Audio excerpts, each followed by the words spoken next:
Hello and welcome to another episode of Inspired Living. My name is Verena Debner, and today I have the great joy and privilege to share with you Lesley Darling. Lesley is just a wonderful and very inspiring human being, and she will also share with us an incredible message of hope. A message that if you are faced with a severe diagnosis such as breast cancer, this can really be an opportunity to transform your life.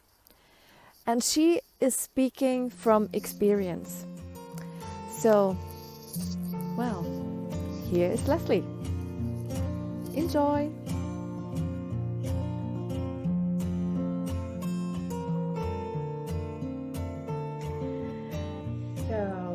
Lesley, I'm really intrigued about your project, and we just talked briefly before our short interview, and you told me about what is really important for you around your project.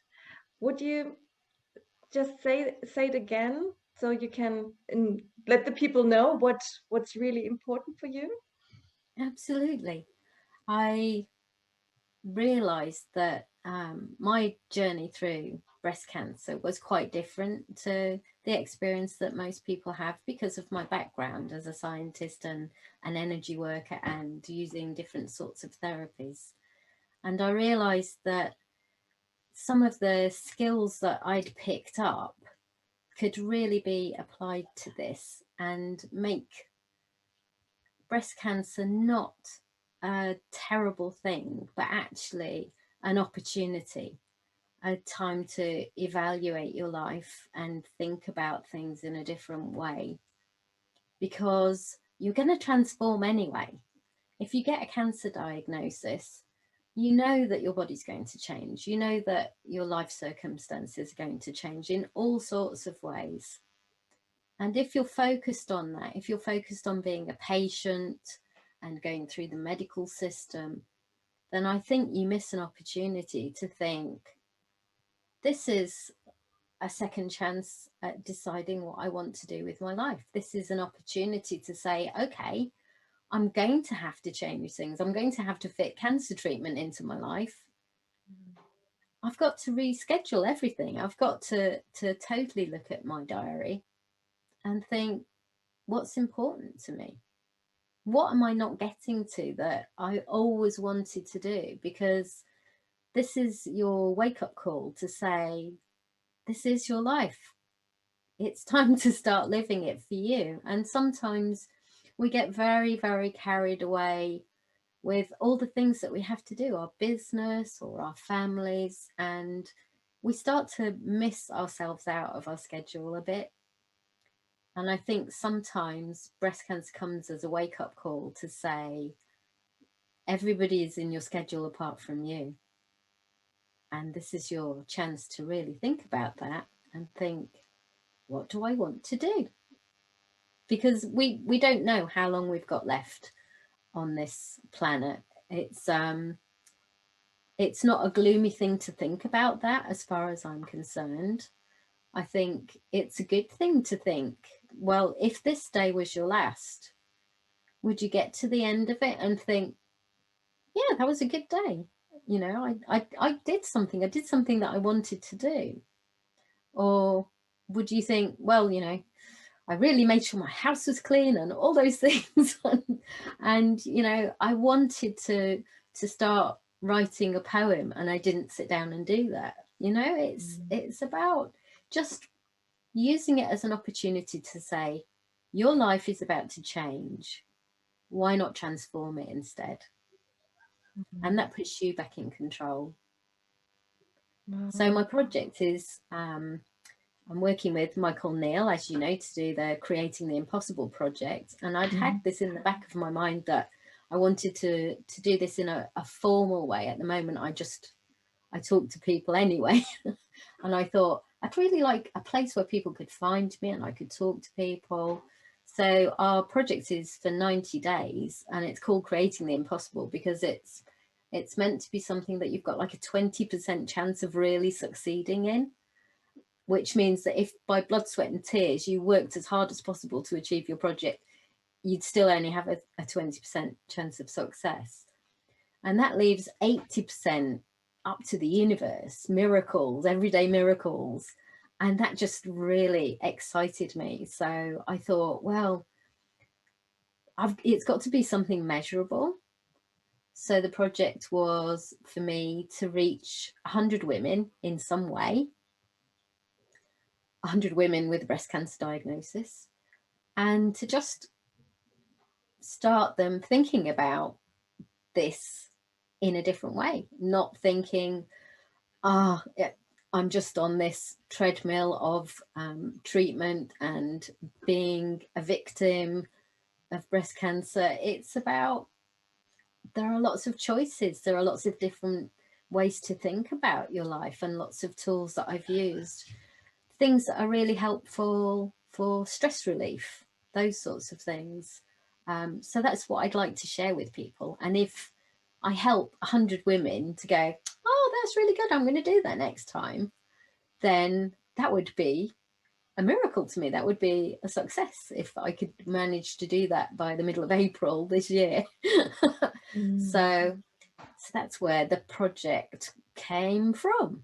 So wow, you know, I'm sitting here just nodding and like, wow, you know, that is so amazing. And I mean, it's not just, and I'm not belittling that, quite the opposite, for women who have breast cancer. But you know, like in our everyday life, everyone, I feel, usually we are so caught up in our everyday life, and we take so many things for granted. And as you just said, I mean, no one knows. We don't know how long we're gonna have here, having a diagnosis or not. We just absolutely. don't know. But we live in a way as if we knew, yeah, I'll with 60 something, I'll finish work and then I'll have, I don't know, 30 more years or 20 or whatever. I think we freaking don't know. And No, I mean, you are a living example of that as well, in a different way again, you know. And I mean, you lived through that. And I would also, you know, would you like to talk just briefly about that part so that people know, well, yeah, Lesley has she come really knows what she's talking about. She does. She does. Yeah.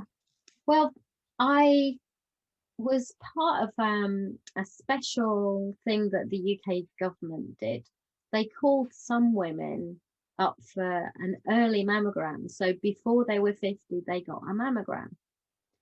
And I didn't even know it was a special thing. I just knew that I got a letter and I went because, you know, my mum said these are a good thing to do. So I went and got a mammogram. We don't have breast cancer in our family. But I went along and had a mammogram, and that was fine. It was a painful process. It wasn't a nice thing. It was very uncomfortable. But then when I got the next letter 3 years later to say it's time for you to come for your next mammogram, I went along, and I knew, because it was a little bit of a painful process, that I literally was tender on the day that I was going, because my period was due. And I thought, I don't want her to put my boob in the panini press and me go, because she will think she's doing a bad job. She will think this is not good. So I just said to her, I'm a little bit tender on that side around the nipple. You know, I know you're doing your job. It might hurt. I might make a sound because it's just my period's coming and my boobs get tender. But she made a little note. And I think because she made a little note, that meant when they were looking at my mammogram, they looked as closely as they could to the area around my nipple. And they found invisible cancer because I didn't have a lump or anything. So to me, that's a miracle. That's a miracle that I felt that that need to say something, even though I didn't have any sense that I had breast cancer. I just didn't want her to feel bad if I made a sound. And I just think, wow, that was kind of like the universe giving me a little nudge in the ribs saying, will you just say this thing? And I did. And I got the recall letter. And at that point, I just went, oh, I wonder if I moved or something and it's blurry and I've got to go back for the recall. And I read through the leaflet, and it was quite serious sounding, the recall leaflet. And I thought, oh gosh, that sounds like it's quite a big thing. So I spoke to my husband, and he said, do you want me to come with you? It sounds like you might be, in there for a while, because they might do biopsies and things. It was like, oh, okay. I don't think that's me. I think that's for other people, but it's just in the leaflet. Anyway, we went along, and biopsies are a little operation. They're an invasive treatment, which I wasn't prepared for. I didn't expect. And still at that point, I didn't think I had breast cancer, because I just couldn't imagine that for me. I was so fit and healthy, and I just started my business, so I didn't have time for cancer.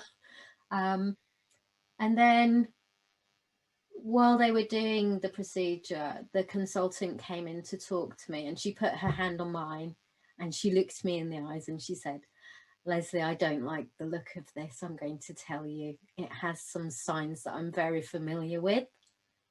So I think we're looking at breast cancer. And I was like, wow, that's amazing. But I said, oh, okay, right. Well, we'll have the, letter to go and see the consultant. And again, I took Joe with me. Still, walking along, enjoying the sunshine, saying what a beautiful day. It was really nice that you'd taken some time off work, and perhaps we could go and have lunch afterwards. And we met with the consultant, who was a fabulous surgeon, but didn't have a great bedside manner. And he just very bluntly said, yes, you have breast cancer, and this is what we're going to do about it. And my husband went into shock and was in such a state. And I was completely calm, because I just thought, oh, okay, well, we'll have to sort that out then. Things will have to happen to put me back on track. My outlook on life really served me. And actually, I saw the consultant's letter when I was looking through my notes from my GP, trying to find something else. I saw the letter that the consultant had sent, and he said she was incredibly calm, took the information in, but was absolutely calm about it. And I thought, yeah, it wasn't just my impression that I was calm. I really, really was very calm. And I realized that that's because of the stuff that I've done. It's because I know when something big is going to happen like that, I can prepare myself in a way that just settles me, brings my energy present into that moment, and grounds me. So I'm not sort of blindsided by something like that. And I thought, most women won't know how to do that. And it's such a simple process. And I thought, gosh, how do other people cope with this? How do they manage with somebody telling them something like this if they don't have the same outlook as me? It must be terrifying. And it doesn't have to be. So right then and there, I was kind of thinking, this is really something that I feel like I need to share. Obviously, I need to get through what I'm going through now, but things like using tapping for stress relief, I used all those tools all the way through. And when I was in hospital, I had a lumpectomy, and it didn't work. When they look at the margins, they found that the breast cancer was actually invisible on the scans that they take during the operation, but it was visible in the pathology when they look at the slides. So it was like, oh, I have invisible breast cancer. That's great. So they said, because of that, because it's not showing up on a mammogram, but we can see cancer in this area, we don't know how much we're going to have to take. It could be all the way through your breast. We could keep trying, and then operation after operation. And I just said, just do it, just take it, and let's sort it out. because I had, at the time, my daughter was 13 and my son was 15, 16, and he was doing his GCSEs, his big exams. So the lumpectomy was actually, he had an exam that day. So it you know, it kind of impacted my family in quite a big way. And I think how I was showing up affected how they could show up as well. And things have changed since I was a child, because when I was growing up, if somebody had, people didn't even say the word, they would just mouth it, you know, he's got.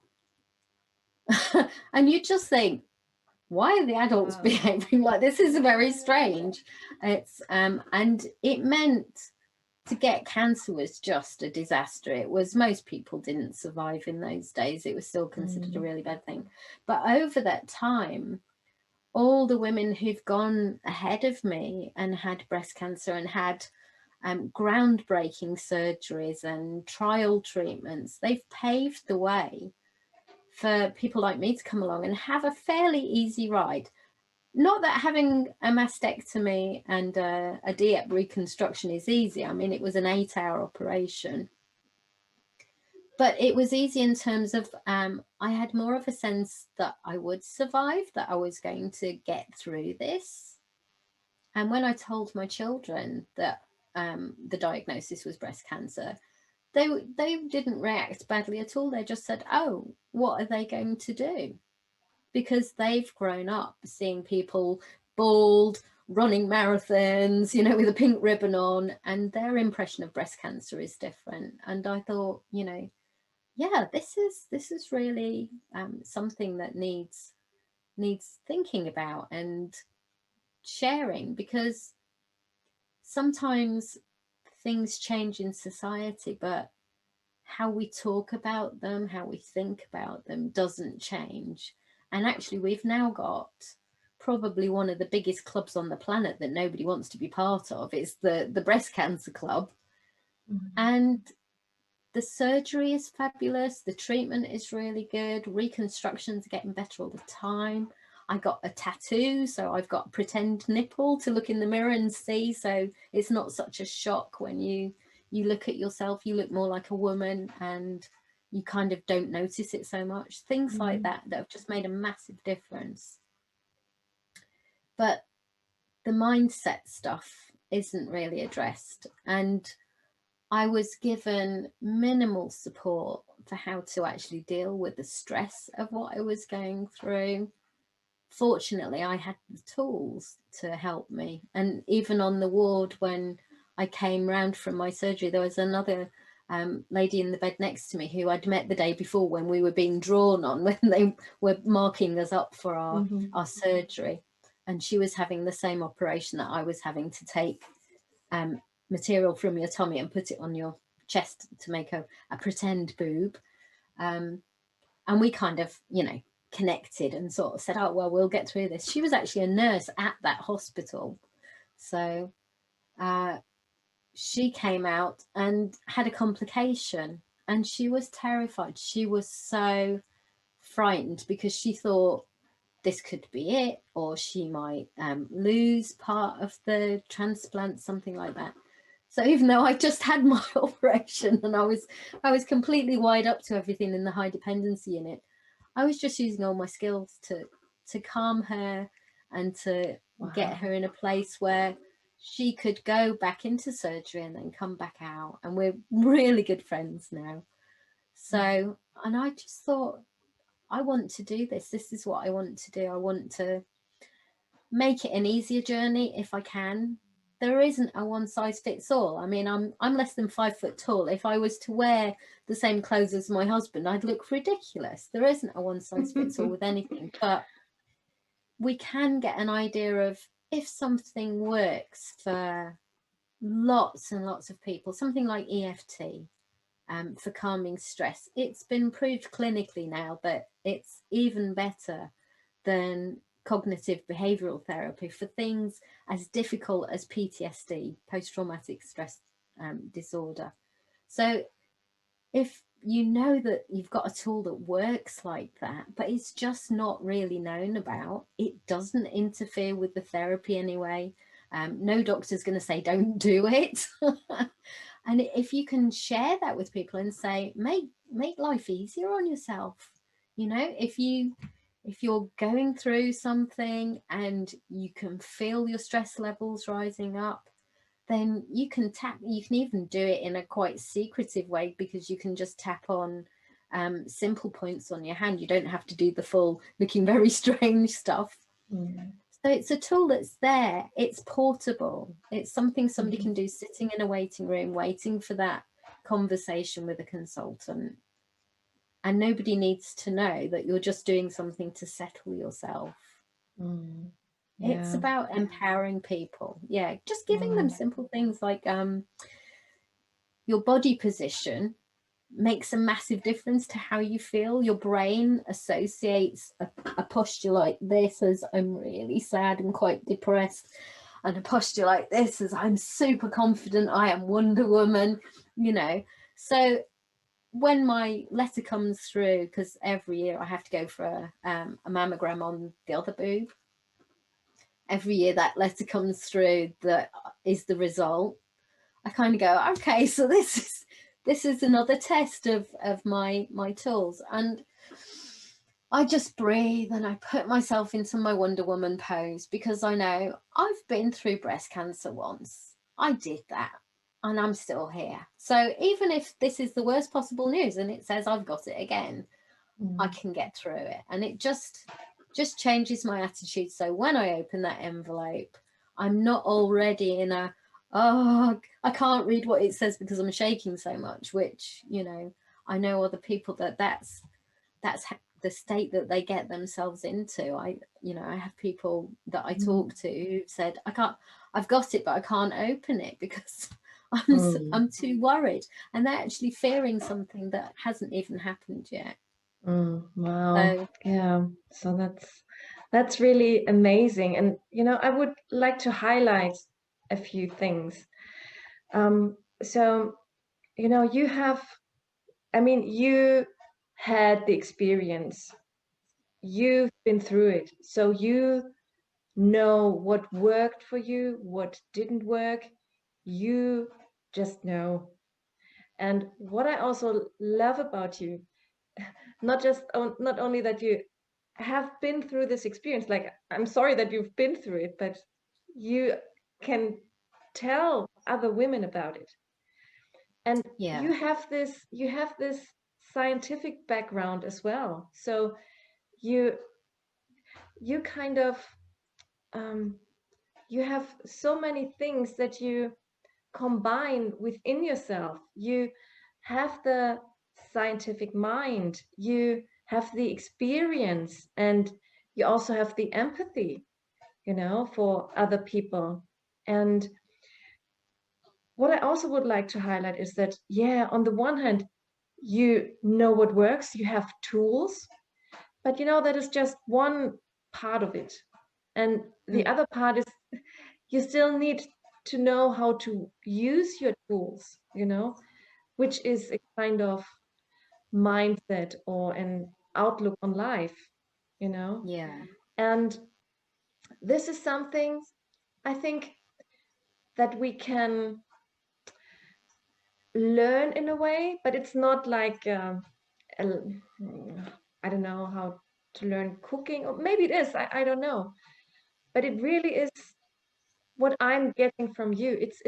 It's an inspired learning, you know. You are a role model, you live it, and it's almost like you know, you touch people and then they get a piece of it, you know, yeah, if they are open to it, yeah, just by being in your presence, you know. And even if they don't have the tools, because I yeah, think the tools are then they are helping to come to a certain outlook on life, maybe, or they come to a certain, you know, it comes from inside. being able to be calm in such a circumstance, it's nothing that we can make ourselves do. It's something that we are. Yeah. And this is something that you have gained through your life experience. Yeah. And, you know, just by being in your presence, that will help the people, you know, even if Yeah. they don't know the tools yet, for example. Yeah. Yeah. And then when you are able to share even more tools, I think, you know, this will be incredible. So, Yeah. wow, I think Well, your project is just really, really amazing.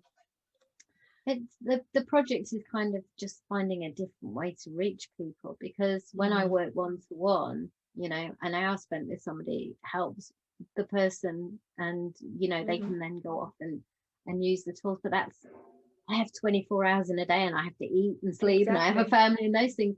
So I really do like doing group work, and that's what I was doing before COVID stopped. As I taught a whole class of women with breast cancer at all different stages. Some people who were just going through treatment, and some people who had their treatment over 10 years ago.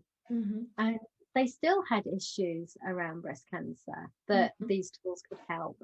So teaching people live, that it was just such a blessing. I absolutely adored doing that. And I just thought, well, why not try and find some different ways of reaching people, you know, do a podcast, create a website, those sorts of things, and do some Fantastic. courses online, because then you can reach more people. And I think what you were saying about having somebody, it's like having a role model. It's kind of twofold. It kind of says what's possible.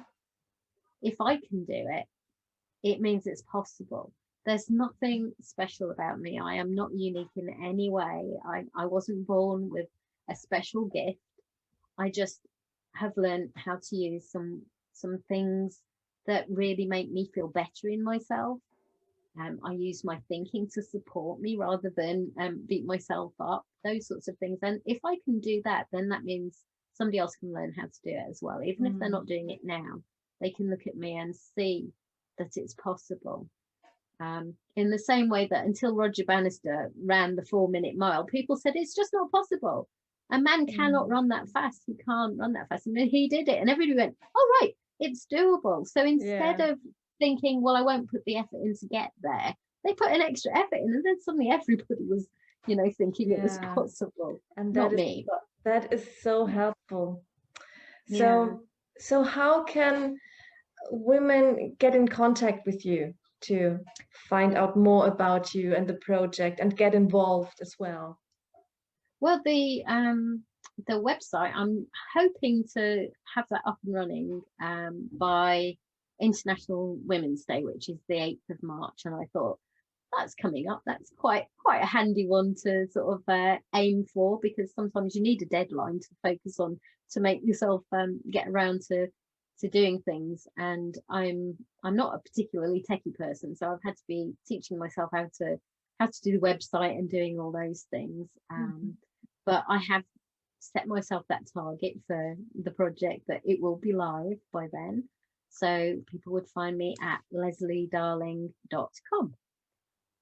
And it doesn't matter if you spell Lesley EY or if you spell Lesley IE, you will find me either way, because I've made sure that works. So perfect. So the other thing I was going to say is, it's not just about having somebody show you what's possible. I think sometimes women in particular need another person to give them permission to do things like take care of themselves and put themselves first, because it's so against how we've been raised in our culture and our society. We are meant to put everybody else first. We're meant to make other people's feelings good, so we don't share our own emotions. Sometimes we do a lot of suppressing. We're taught to be, you know, be a good girl, don't be angry. And sometimes things like breast cancer do make you angry. It's really good to get the permission from somebody to say, it's okay to feel angry about this, or it's okay to feel grief about losing a breast. It's permission to do those things, to actually go through the process. This isn't a case of you can get through breast cancer if you slap on a happy face, no matter what, positive thinking. It's all absolutely marvelous, isn't it? No, it's not. Some of breast cancer is really, really miserable, and that's okay, because it's still doable, even with anger or disappointment or grief. There are still comedy moments in breast cancer, and that's the way it should be. We should experience our emotions like little kids. If you see very little children, they go through every gamut of emotions in 30 minutes. You'll see them happy and then crying and then angry and then happy again, and things just flow through. And I think we're designed to do that, but then we're taught not to. Boys are taught not to cry. We're told not to share unpleasant things with people that will make them feel unhappy. So you sort of greet people in the street and they say, "How are you?" And you go, "Great," because that's just the way we greet people. We don't say, "Actually, I've just been diagnosed with cancer," because we think that's too much of a shock. We can't tell them something like that. Yeah. So, No, I so love I think that. Yeah, that is so important. I think for everyone, and especially women in general, I think about this permission, yeah, and yeah, that is such a biggie, having permission to really look after ourselves. I mean, it sounds a bit ridiculous because it's so of course, but do we, yeah, really in our yeah, everyday life, where it's all about making money to pay the bills, and that is kind of on top of the agenda, and then family, and somewhere down there we find ourselves. But hey, whose life is it anyways? And yeah, so I think that is really important for anyone. So yeah. wow, Lesley, I really, wow, your project is just amazing, and I'm glad that I can be a little play a little part in your project. So It's a big part.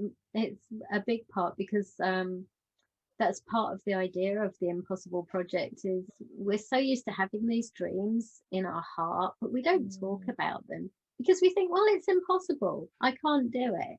But when you start to talk to other people about it, it just really starts to become more possible, and yeah, it starts to generate something in the universe. It's like, yes, she's really going to do this. She's talking absolutely. about it. So then the universe Yeah, just wants to help you out and give you miracles. And yeah, yeah, so and it's a big it part. just, yeah, it makes, it's I see this picture of, a torch lighting another torch, lighting another torch. So it's really inspiring, it's, and it's Yeah, making life so much more colorful and rich in a way. So yeah. I love that. I love the idea that we think that the big shifts in the world take a lot of people, like an end to slavery. You kind of think it must have been like when 50% of the planet thought it was a bad idea that it mm, shifted. Actually, that's not true. It's only about 3 to 4% of the mm, planet that need to shift their wow. thinking for something big like that to happen. And if you realize that every single person, just an ordinary person, not even somebody who has a platform or a video series or anything like that, just an ordinary person, you're influencing 1,000 people just by the circle of people that you know, and they have a circle of people that they know, and a circle of people. So you may say something to somebody, or they may try something that you've suggested and gone, it didn't work for me. But somebody else that they talk to, they may say, "Oh, I tried this thing. You could try it. You could try the Wonder Woman pose." And Mm, that person might think, "Okay," and they'll try. You don't even know that they know about it because of you telling the other person.